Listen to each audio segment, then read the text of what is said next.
नमस्कार दोस्तों, OCA network में आपका स्वागत है। मैं हूं ओमकार चौधरी। मंजरी अग्रवाल जी जुड़ रही हैं, जियोपॉलिटिकल मामलों की विशेषज्ञ। आज उनसे समझने की कोशिश करेंगे कि एक्चुअल में खाड़ी में चल क्या रहा है। और खाड़ी में जो चल रहा है वो तो सबको दिखाई दे रहा है, पूरी दुनिया को दिखाई दे रहा है। लेकिन समझने की कोशिश ये करेंगे कि डोनाल्ड ट्रंप क्या करना चाहते हैं, क्या कर रहे हैं। अभी 4 घंटे पहले कुछ बयान होता है, 4 घंटे बाद कुछ और बयान होता है।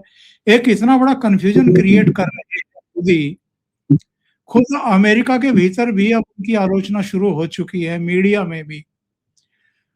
अब उन्होंने कहा कि चूंकि पाकिस्तान ने कहा है, शहबाज शरीफ ने कहा, आसिम मुनीर ने कहा, इसलिए मैं सीज फायर बढ़ा रहा हूं और अपनी सेना को होल्ड पर रख रहा हूं।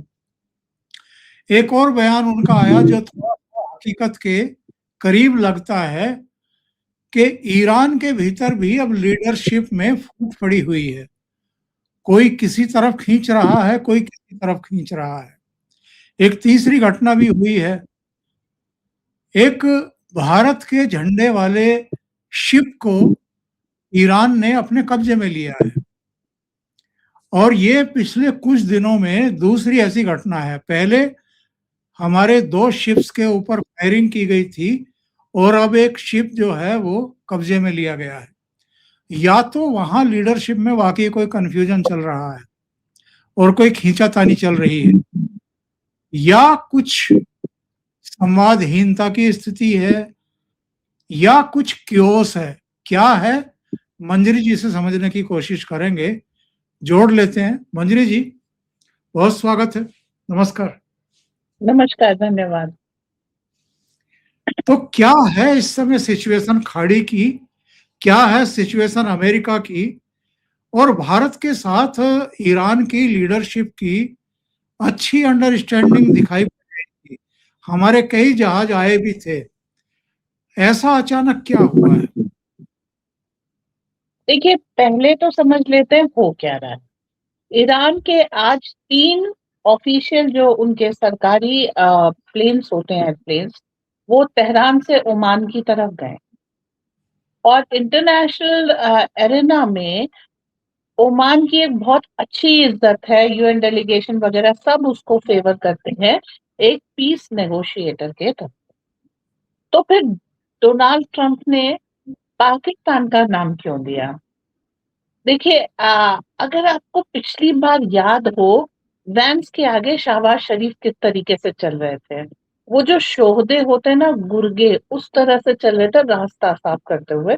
And Shahbaz Sharif was very proud of it. तो इनको अगर कोई कह देना कि हम पाकिस्तान के कारण ये कर रहे हैं, तो इतने ग्लैड हो जाते हैं कि वो अपना ग्राउंड फुटिंग लूज कर देते हैं।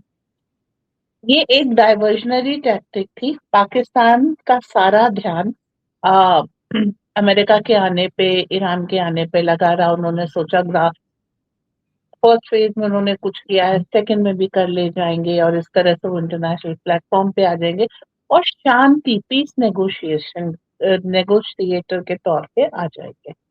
ऐसा हुआ नहीं। उनको अमेरिका ने पानी पे चढ़ाया और छोड़ दिया। आज लोगों को याद दिला दूं कि आज पहलगांव की पहली बरसी है उस आतंकवादी हमले की। हमारे यहाँ इन हाउस बहुत सारे लोग पकड़े जा रहे हैं। एक के बाद एक मॉड्यूल्स, नेटवर्क्स, इन सब का भंडाफोड़ हो रहा है। मतलब फुल बॉस मोड में है भारतीय एजेंसीज। इनको पाकिस्तान काफी अच्छा इनपुट दे सकता था, सपोर्ट दे सकता था, वहां से बहुत कुछ ऑपरेट होता है। पर अगर पाकिस्तान ही डिस्ट्रैक्ट हो जाए तो काफी गड़बड़ है। सेकेंडली, डोवाल सर अभी गल्फ नेशंस गए थे। उससे पहले उन्होंने ये बताया था कि भारत की जो सिक्योरिटी डॉक्यूमेंट है वो सभी के लिए है, मतलब केवल वो एजेंसीज की रिस्पॉन्सिबिलिटी नहीं है, नेशनल सिक्योरिटी। एक बहुत बड़ा संदेश देके गए थे और हमको मालूम है भारत की सेफ्टी सिक्योरिटी में दुबई और गल्फ नेशंस का काफी बड़ा हाथ रहता है। तो हम बहुत तरफ से इस चीज को नेगोशिएट कर रहे हैं। इसीलिए देखिए, ईरान में 2 फ्रैक्शन है। एक बिल्कुल ही जिहादी है और एक भारत के बिना नहीं रह सकता। उनको मालूम है, ठीक है, आटा हमारा या गेहूं हमारा रशिया से आ जाएगा, पर अगर आपको चावल खाने हैं वो भारत से ही आएंगे, रशिया चावल नहीं प्रोवाइड कर सकता। तो द थिंग इज कि एक पार्ट अब चूंकि अली खamenei हट गए हैं, मुश्तबा कहते हैं इंजर्ड है, पीछे है, तो अब जो दूसरा पार्ट है वो इस कोशिश में लगा रहता है कि कुछ ऐसा हो जाए जिससे हम स्टैब्लिश हो जाए। ये वहां भी एक थोड़ा सा इंटरनल कॉन्फ्लिक्ट दिखा रहा है। तो ये एक्शन कुछ इस तरह के लेते हैं।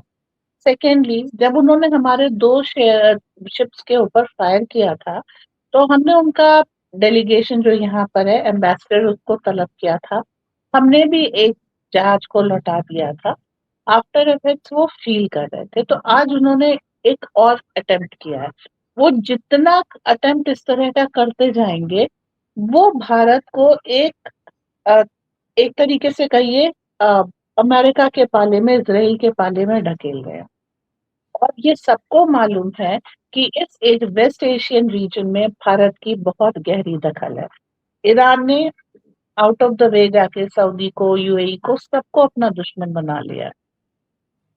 एक भारत ऐसा था जो उनको सबड्यू करके रख रहा था। अब क्या है, अगर भारत को वहां पे कुछ भी करने की जरूरत है तो उसको जाने की जरूरत नहीं है। बहुत सारे हमारे मतलब देश हमारे लिए ये काम कर देंगे। जैसे पाकिस्तान को अगर कोई परेशान करना है तो अफगानिस्तान कर देता है, हमें उसके लिए कुछ भी करने की जरूरत नहीं है। तो सेम वे वहां पर भी है। इसके अलावा ईरान में इंटरनल सिचुएशन बहुत खराब चल रही है। अभी उन्होंने करीब 3,000 लोग पकड़े थे जो यूएस और इसराइल के लिए काम कर रहे थे, और एक उसमें करीब 2,400 से 2,700, दो जगह दो फिगर मिल रही हैं, वो पकड़े जो यूएई और के लिए ऑपरेट कर रहे थे। तो ईरान अभी इंटरनल डिस्ट्रप्शन में थोड़ा सा है, क्योंकि उसके यहाँ भी जैसे हमारे यहाँ टेरर मॉड्यूल पकड़े जा रहे हैं, जो ईरानियन के लिए टेरर मॉड्यूल है, जो उनकी व्यवस्था के विरोध में, वो उनके यहाँ पकड़े जा रहे हैं। तो कोई तो ऐसा सोर्स है जो एकदम से, जिसे कहते हैं ना, जिसको खजाने की चाबी मिल गई है और इंटरनल क्लीन अप चालू है। थोड़ा केओस है। जो भी भारत से, जो भी फ्रैक्शन इनका भारत से शिप्स को के ऊपर फायरिंग करके, शिप्स को पकड़ करके इस तरीके से कर रहा है, वो एंटी ईरान कर रहा है ऑपरेशन। आपको मालूम है, जब यूएस ने एक ईरानियन टैंकर को शूट कर दिया था, तो उसी के साथ वाले टैंकर ने भारत में शरण मांगी थी और हमने शरण दी थी। ओके, ऐसे में भारत के शिप्स के ऊपर अटैक करना मतलब आपके लिए जो आप शरण स्थली है उसको अपने से दूर करना। तो ये गलतियां कभी कभी हो जाती हैं। हमारे भी पीएम हैं, डोवाल सर है, एस जयशंकर हैं, ये इन चीजों को देख लेंगे। पहली बार नहीं है भारत के लोग पकड़े गए, पहली बार नहीं है भारत का टैंकर पकड़ा गया। ये हम छुड़वा लाते हैं, इसमें हमारी सिद्धस्तता है। जो ट्रम्प कर रहे हैं वो डीप स्टेट मिडिल ईस्ट से साफ कर रहे हैं, इसीलिए एक दिन वो आता है कि हमने मंजिल का पा ली है। लेकिन ये प्याज के छिलकी तरीके से, एक आप परत हटाइए, अंदर एक फ्रेश परत निकलती है। तो उसके बाद फिर से जो है आपको वॉर पे या किसी इन्वेस्टिगेशन पे, किसी प्रोजेक्ट के ऊपर जाना पड़ता है। तो द थिंग इज, ये केवल ऑयल वॉर नहीं है, ये डॉलर के डोमिनेंस की वॉर है, ये एमिनेशंस की वॉर है, और साथ में वेस्ट एशिया में अपने प्रभुत्व की वॉर है। तो हर देश में सबको मालूम है, एक सरकार होती है और एक डीप स्टेट होता है। यही चीज अमेरिका में है, यही चीज इजराइल में है, यही ईरान में है। तो कुछ फ्रैक्शंस इस तरह के काम करते हैं कि जो सरकार के एफर्ट है, लॉन्ग टर्म, अगले 50 साल, 100 साल देख करके, अगले 10 साल देख करके चल रहे, उसको सैबोटाज कर दे और अपनी प्रेजेंस, अपनी इंपॉर्टेंस दिखाएं। तो ये फ्रैक्शंस हम इस वॉर में भी देखेंगे। जी, आपने ओमान का जिक्र किया। क्या आप ये कहना चाह रही हैं कि अब इस्लामाबाद के बजाय ओमान डेस्टिनेशन हो सकता है पीस टॉक्स के लिए? 3 एयरप्लेन्स गए हैं वहां पर। उसके अंदर कौन बैठा है ये डिस्क्लोज नहीं किया गया है। ईरान के लोग गए हैं, यूएन वहां ऑलरेडी प्रेजेंट है। तो आप इस चीज के लिए आशंका कर सकते हैं। थोड़ा समय दीजिए, आज मॉर्निंग की ही घटना है, निकल के आएगी जैसी न्यूज वैसे पोस्ट किया जाएगा। लेकिन ये बहुत बड़ा चांस है कि पीस नेगोशिएशन पाकिस्तान की जगह ओमान, क्योंकि पाकिस्तान को पिछली बार क्रेडिट इस तरह दिया गया था, ये इन्होंने बीच में मतलब बातचीत में गड़बड़ कर दी, तो पाकिस्तान के ऊपर कोई भी ट्रस्ट करके नहीं चल रहा है और ये फैक्ट है। तो पाकिस्तान को हैंगिंग छोड़ करके ओमान में अगर पीस डील हो जाती है, इसकी प्रोबेबिलिटी ज्यादा है। लेकिन ओमान की भी तो बड़ी किरकिरी कर दी थी पहले डोनाल्ड ट्रंप ने, मंजरी जी। जिस दिन ओमान की तरफ से ये बयान आया था कि युद्ध नहीं होगा, उससे अगले दिन डोनाल्ड ट्रंप की फौजों ने और इजराइल की फौजों ने ईरान के ऊपर अटैक कर दिया था। देखिए, वो ओमान की जगह ही नहीं थी बोलने की, क्योंकि युद्ध ओमान को शुरू नहीं करना था। उन्होंने आउट ऑफ द प्लेस जा करके ये घोषणा की जिसको किसी ने भी नहीं माना। तो द थिंग इज, अगर इसको अच्छा, डोनाल्ड ट्रंप का भी है कि एक दिन वो कहते हैं कि युद्ध नहीं होगा और अगले दिन कर देते, बट ये सीज फायर का टाइम है और वो उस चीज को एक्सटेंड कर रहे हैं। तो अभी हम कह सकते हैं yes, Oman is just a negotiator. वो एक प्लेस है जहां पर ट्रंप और ईरान मिल रहे हैं। लेट्स सी वो डेलीगेशन क्या करता है। और वैसे भी मार्को रूबियो वापस पाकिस्तान नहीं जाना चाहते थे, सॉरी जेडी वैंस पाकिस्तान नहीं जाना चाहते थे, वो कंफर्टेबल नहीं थे। तो काफी चैनल्स ओमान के थ्रू खुल रहे हैं। पाकिस्तान वो कहते हैं ना, वेटिंग में थे और वेटिंग ही करते रह गए, इंतजार ही करते रह गए। बहुत महत्वपूर्ण टिप्पणी आपने की है।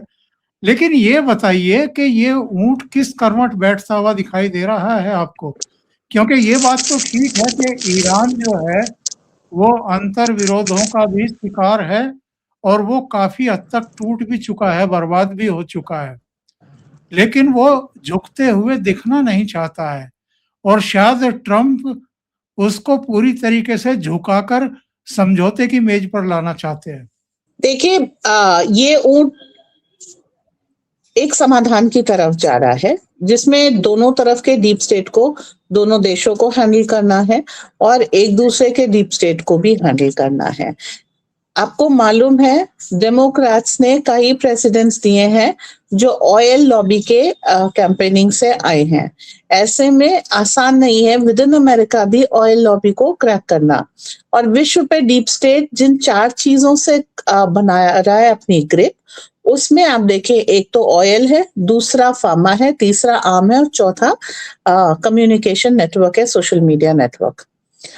उन्होंने जब ईरान ने फायरिंग की थी तो उन्होंने जो है AWS पे भी की थी, जो सोशल में मीडिया का था। आर्म्स की ये दिखा दी कि भाई बहुत ज्यादा पेट्रियट मिसाइल्स और ये सारी चीजें सफल नहीं है। एडवर्टीजमेंट बहुत अच्छा था, परफॉर्मेंस उतना अच्छा नहीं है।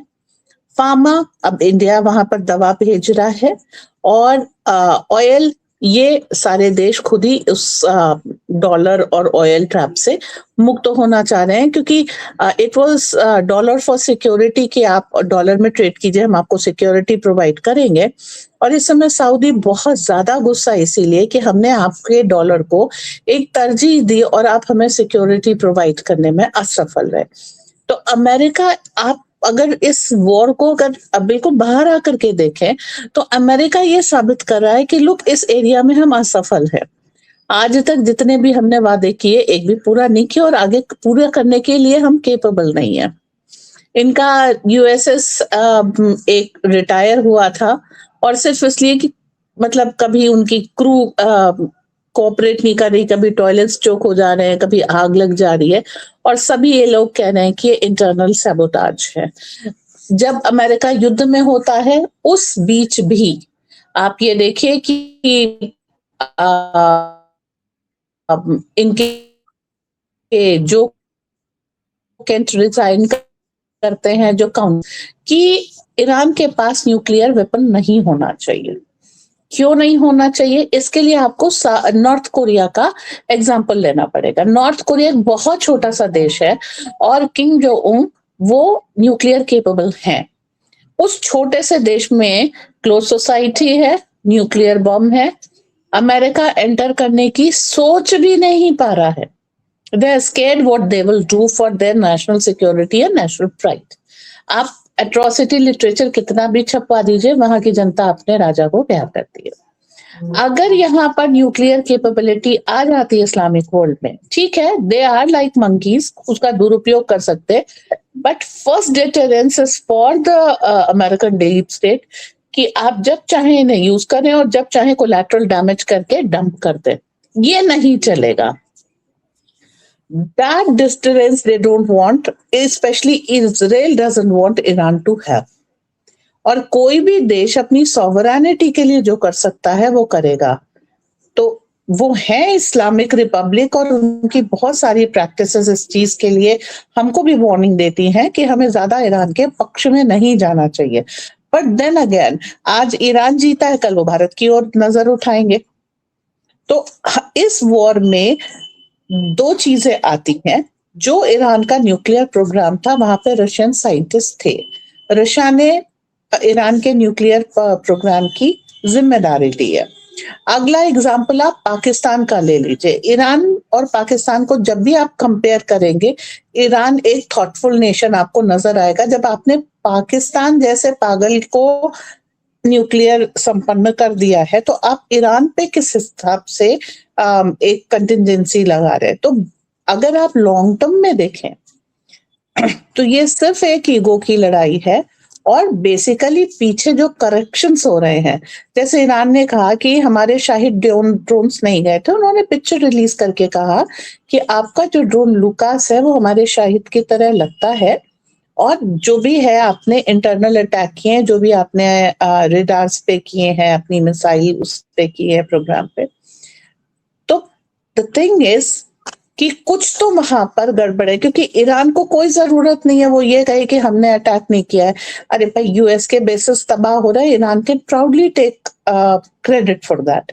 तो चीज यहाँ पर कुछ गेम कुछ और ही चल रहा है, फ्रंट पे कुछ और ही आ रहा है।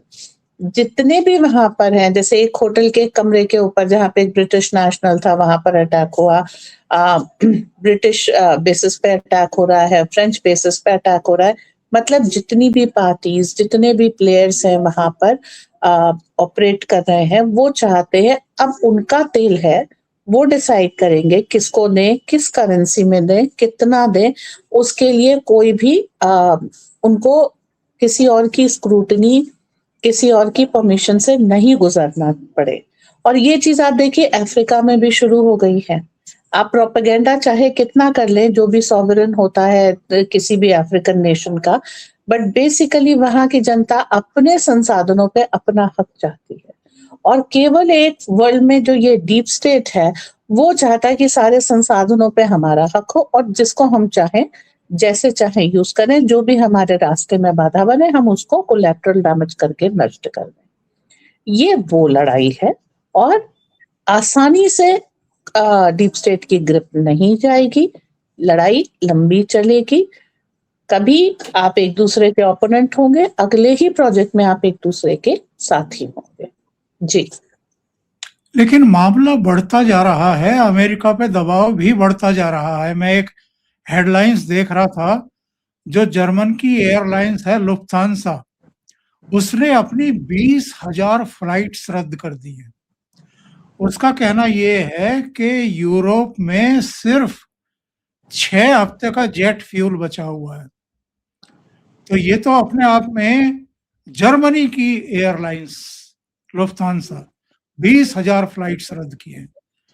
तो ये एक प्रेशर नहीं बन रहा है डोनाल्ड ट्रंप के ऊपर? डोनाल्ड ट्रंप इस वॉर से निकल गए। ये चैप्टर है रशिया और यूक्रेन की लड़ाई का। आपकी गैस आ रही थी रशिया से और आप रशिया के अगेंस्ट लड़ाई लड़ रहे हैं, तो पैर पे कुल्हाड़ी खुद यूरोप ने मारी है।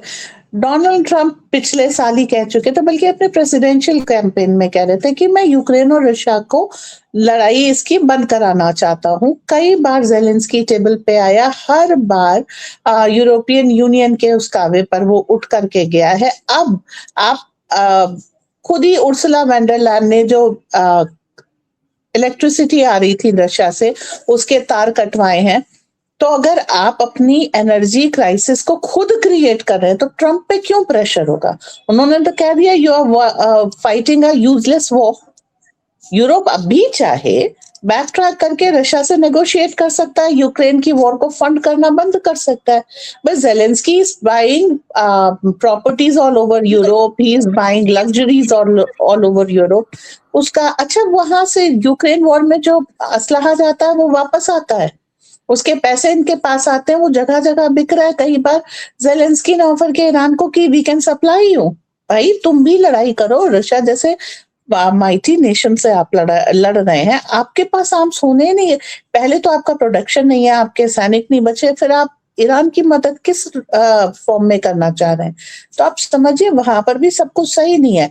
अगर मंजरी जी जुड़ने के लिए बहुत बहुत धन्यवाद। और आपने एक ब्रेकिंग दे दी है दर्शकों को कि पहलगाम की बरसी पर पाकिस्तान को एक बड़ा झटका मिल गया है और ऐसा लगता है कि आगे की टॉक्स इस्लामाबाद में नहीं होंगी। वैसे भी ये भिखमंगों का देश, जो पिछली टॉक्स का होटल का किराया भी और जो खर्चा आया था वो भी चुका नहीं पाया, वो भी किसी आगा खान के किसी पोते ने चुकाया है।